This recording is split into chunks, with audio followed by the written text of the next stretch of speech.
I got 2 words. Jovic, dude. Same spot. Same result. I give Nikola Jovic 5 big booms. Boom, boom, boom, boom, boom. That's what I'm talking about, baby. Listen, we got to sit here and enjoy these Heat wins because we don't know how many more we're going to get. I'm not going to sit here and act like the Heat are back. Although, as Heat fans, we do have a sudden urge to always want to scream out, "We back!" just 5 seconds after saying it's over. But you can't help it with this Heat team because they are a perpetual cycle of ups and downs and 3 games above 500 and then right back to 500. But they have yet to go back under 500, I guess, which is a good thing because with today's win against the Golden State Warriors, where the Heat really kicked that ass 114-98, the Heat do go back to 1 game above 500, which is pretty critical because after they lost yesterday to the Kings, after they had an epic collapse versus the Kings, we need to emphasize how bad that was. So hopefully it never happens again. Because, by the way, I heard Spoelstra after the game, and he's like, yeah, this is a learning moment. We're right on the edge of really getting over the hump. And I'm like, that quote by Spo could have literally been about 17 different games this year because they always blow it. But not tonight, baby. Because after yesterday's loss, they did drop from like 6th to 9th in the East. So the standings are very, very tight. And of course, with every game you drop is one that is really going to hurt you in the later, at the end of the season. And you don't really want it to come back and bite you in the ass. Now, they've already had like 6 or 7 really bad losses, I guess, this year, or at least games that they should have won. So you can't have any more of those. But they did it tonight. Well, why am I talking about the negative here? Look, I'm already trying to prepare myself for what's to come because the next game is versus Utah, and knowing this Heat team, they're going to blow it. But let's not worry about that today. Let's worry about this game in which the Heat pretty much led start to finish, kind of, where the Warriors had a little bit of a lead early. And Steph Curry kind of got going in some pockets, and they actually cut it to as close as 1 in the 4th quarter. And then that's when we got our boy Nikola Jovic, dude. Little sweetener.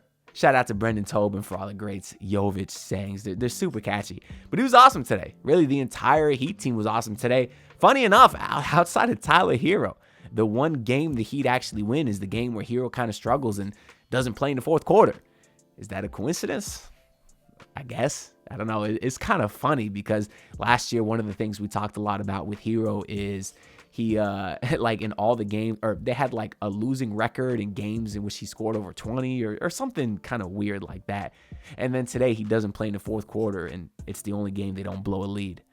I don't know. I got to chalk it up to coincidence because Tyler Hero is still an all-star, not even in my narrative, but just in general. Like, I think he should be an all-star this year, although he kind of did struggle today a little bit, at least scoring the ball. He was very good playmaking-wise because the Warriors were still trying to blitz him like every team's been trying to do lately, and it doesn't really work with Hero because his vision is so improved this season that he's just able to find the open guy, and we did see that a little bit tonight. But anyways, let's kind of run through the game, and then we'll get into the box score after that.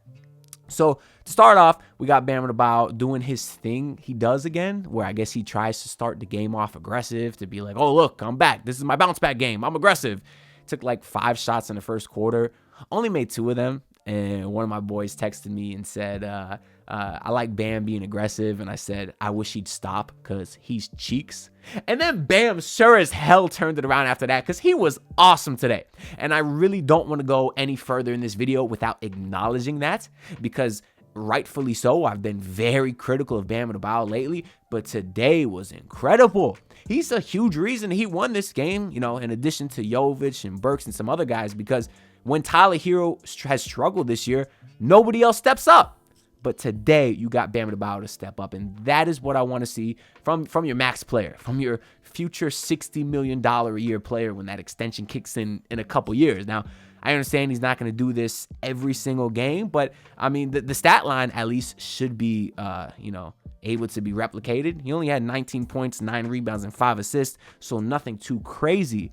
But finally, the efficiency was very good as he was 9-14 today from 64%. So just to get into the box score a little bit, because I feel like what he did today was great, and I feel like he can continue to do that.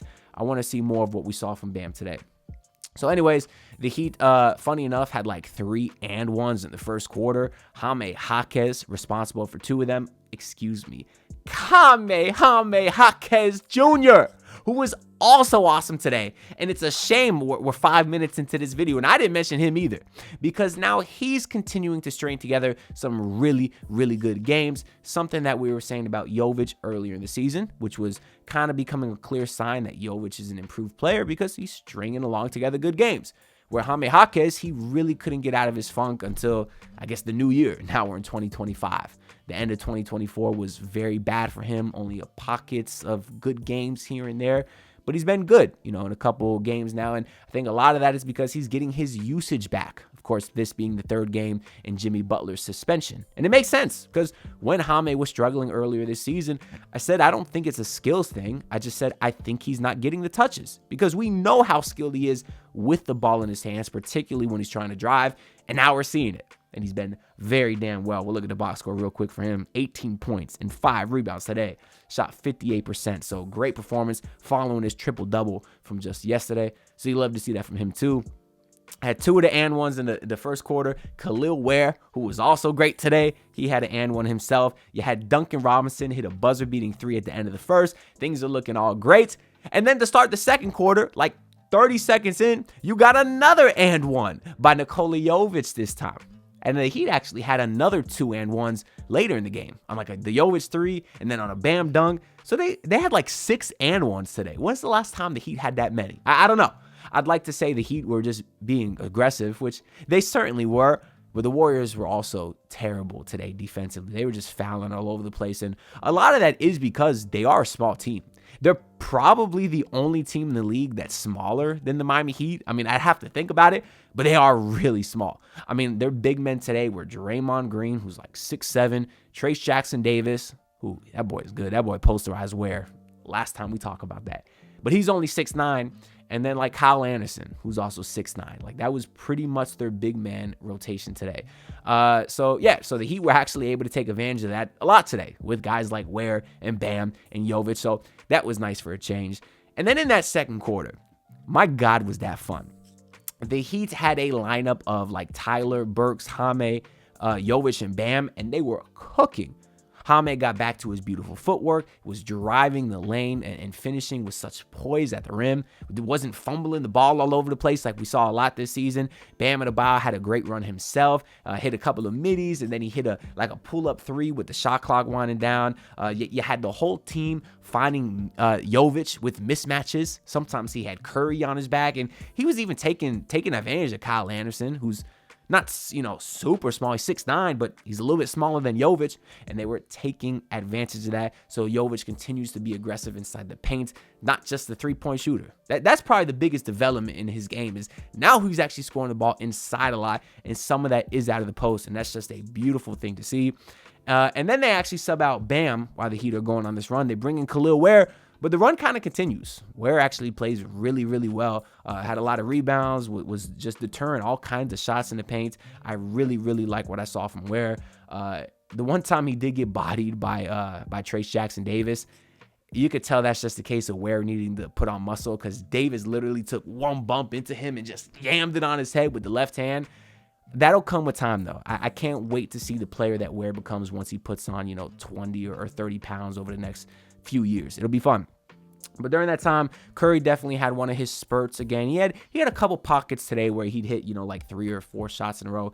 He really, really played well today. Finished with 31 points, 11 of 22 from the field, but 8 of his 11 shots were from 3. So he was really lighting us up from downtown.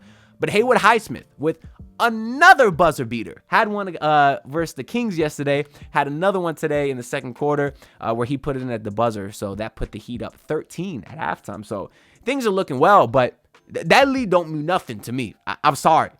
And then in the third quarter, the Warriors finally do go on their little bit of a run. But then you had Nikola Jovic and Ware check in, which is like the best bench duo in the league because every time those dudes come in the game, the Heat go on a run. And this time you had Jovic like force feeding Ware. And Jovic was just able to throw lobs over the top of the defense because it was so small. And Ware was just able to catch it at the rim or put it in or get fouled because they couldn't guard him. That was definitely a beautiful thing to see there. And then Tyler Hero also had a couple of silencers himself. So he did have some moments today. Pump fake the Warriors defender out of his shoes, like Hero's been doing all season. That's what happens when you shoot like 40+% from three on high volume. Guys are going to be running out quick to attack you. But Hero drew the foul on the three, hit all 3 free throws, then had like a nasty fading left three in the corner. So he definitely hit some huge silencers to kind of stop that Warriors run. But the Heat were up 6 going into the fourth quarter. Rozier got a technical foul for complaining to the ref about a non-call. That's the Warriors would hit a free throw, and that's when they kind of cut the lead to 1 there. And then that's when Nikola Jovic took the game into his own hands and said, no comeback today. Back-to-back threes in the corner. The second one he was fouled on, missed the free throw, but still hit 2 huge threes. And then Alec Burks actually hit a 3 right after that. So it was like a quick 9-0 run for the Miami Heat. And then every time the Warriors tried to get back in it, you just had Bam Adebayo making a great play, specifically Duncan to Bam. Duncan actually had a couple of great passes, had one like pocket pass to a cutting Bam who dunked it in, and then another lob pass. That duo is one of my favorite things to look out for when watching Heat basketball. Part of the reason why it frustrates me why Terry Rozier is still in the lineup instead of Duncan Robinson. It makes no sense to me why you're starting Terry and Tyler when Terry continues to be terrible and Duncan Robinson's out here. I think it was 4 for 4 from 3 today, and his connection with Bam Adebayo is great. He's the only person, it seems like, that can get Bam the ball. But no, let's start Terry Rozier. Let's start Terry Rozier, who today, Terry Rozier finished with 9 points on 4 of 12 shooting. Something light, 33% from the field for Terry Rozier. Something light. That guy can get off my team. But yeah, the interesting thing about the fourth was no Tyler Hero, but it wouldn't matter as the Heat would outscore them 30-20 in that quarter. Obviously, I'm sure Spo was ready to bring Tyler back in, but the Heat kind of went on a run and never looked back. So I don't care. It was a great game. Glad Tyler got to rest second night of a back-to-back, especially since he was questionable going into today's game with a little bit of a knee contusion. So it was good that he only got to play 26 minutes. Yeah. Shout out to the Heat, man. Going into Golden State, surviving a monster Steph Curry game on the second night of a back-to-back after a double overtime game just last night, that shows the guts. I'm sorry, it does.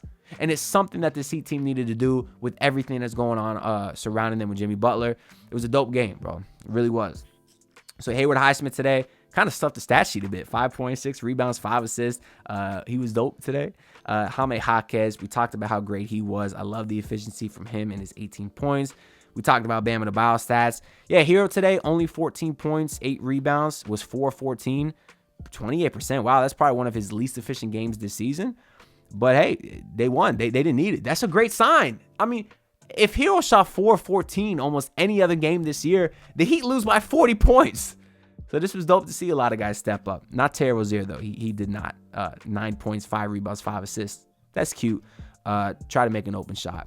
And stop taking step backs. Khalil Ware today, 18 minutes. I want to see him get more. Oh, I really do. He looked good. 6 points, 4 boards for him. Only shot 2 of 6, but the rim deterrence that he provides is great. And just having a big guy in offense to rim run, it's been huge for the offense because they were able to just kind of get an easy look at the rim every time the Warriors want to run.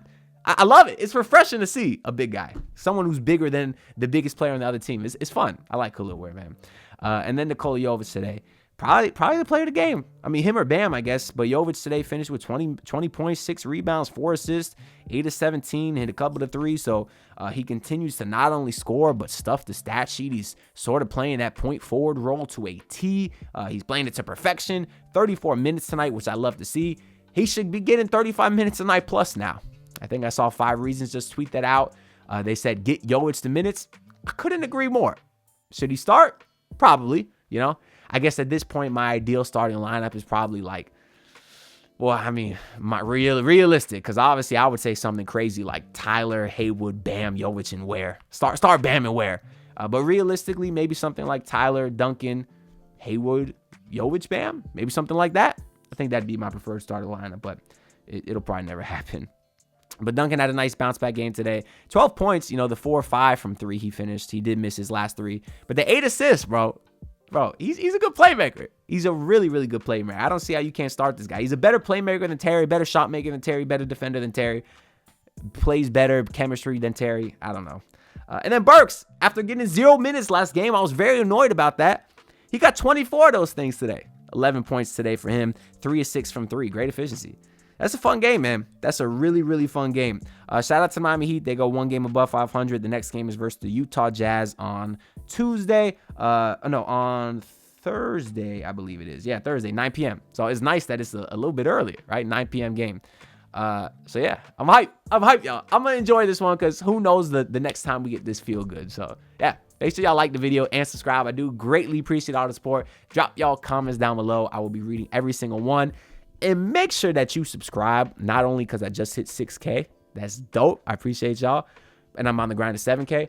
But I have a very, very special video that I'm working on that I'm planning to release within the next couple of days. So we'll see if it's done. It's very, very special. I'll give you a little hint, and I'll just let you know I haven't dropped a song in a while. That's all I'm going to say. Make sure y'all sub. I'll see y'all next time. Peace out. Look, pull up in your city, tryna get that dead face. Do it on my own, I don't need no dead weight. Had to kill him off, yeah, I need a head space. You know this homegrown bitch don't offend me.